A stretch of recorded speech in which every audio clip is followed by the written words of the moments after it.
রবিবার হলে কি হবে, ভীষণ ভিড় ছিল 2:15 ট্রেনে। বাবা তো উঠতেই পারলো না। লাস্টে আমি আর মা লেডিসে উঠলাম, বাবা অন্য কম্পার্টমেন্টে। যদিও লেডিসটা পুরো খালি ছিল।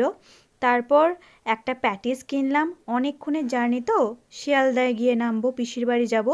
প্রথমে যাব পিসির বাড়ি, তার পরের দিন যাব ডাক্তারখানায়, আসলে আমার জন্যেই যাওয়া। তারপর সেখান থেকে ফার্স্ট টাইম মেট্রো ধরে পিসির বাড়ি গেলাম। এই যে পাশেই আন্টিটা, ইনি আমাদের সঙ্গে ছিলেন, যদিও 2 মিনিটে চেনা পরিচয়, তবুও খুব সঙ্গ দিয়েছিলেন অনেকটা রাস্তা। উনি এবং ওনার মেয়ে ছিলেন সঙ্গে। পেছনের এই মেট্রোটা প্রথমে ধরবো ভেবেছিলাম, কিন্তু ধরতে পারিনি, একটু লেট হয়ে গিয়েছিল। জাস্ট কিছু সেকেন্ডের মধ্যে এটা ছেড়ে দিয়েছিল। তারপর অনেকক্ষণ দাঁড়িয়ে থেকে থেকে যে মেট্রোটায় যাব সেটা এলো। প্রায় 40 মিনিট মতো লেগেছিল পৌঁছাতে। ওখান থেকে নেমে আবার ট্যাক্সি ধরতে হতো। ভীষণ ঠান্ডা ছিল ভেতরটা, আমার তার উপর আবার ঠান্ডা লেগেছে। তারপর বেরোলাম মেট্রো স্টেশন থেকে, পাশে দেখলাম উত্তম কুমারের ছবি।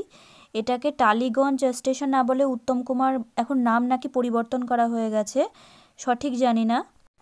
তারপর টোটো, সরি, অটো ধরলাম। ওখানে টোটো কোথায়, টোটো তো কৃষ্ণনগর অবধি, রানাঘাট অবধি। তারপরে অটো করে চলে গেলাম পিসির বাড়ি। আমার পিসির বাড়িটা হচ্ছে বরিশাল পাঠাগার, ওই 12 শিব মন্দির তলা। এই হচ্ছে শিব মন্দিরগুলো, আরও আছে একদম পিসির বাড়ির সামনাসামনি। আর এইটা হচ্ছে পাঠাগার, এই যে লাইব্রেরি, এই একদম এই লোকেশনটা দিতে হয়। এইখানে আগে আমার পিসির বাড়ি ছিল, এখন এটা ভেঙে ফ্ল্যাট হয়েছে। এইটা পিসিমশাইয়ের ঘর। পৌঁছে গেছি তো ফাইনালি। অনেকটা জার্নি, সারাদিনের জার্নির পর খুব ক্লান্ত। পিসি ঘুগনি রান্না করেছিল, সেটা দিল। তো ভীষণ ক্লান্ত ছিলাম, ড্রেসটা চেঞ্জ করে শুধু 2টো রুটি তরকারি খেয়ে ঘুমিয়ে পড়েছিলাম। ভিডিওটা ভালো লাগলে like, comment, share and subscribe to my channel. Tata, good night.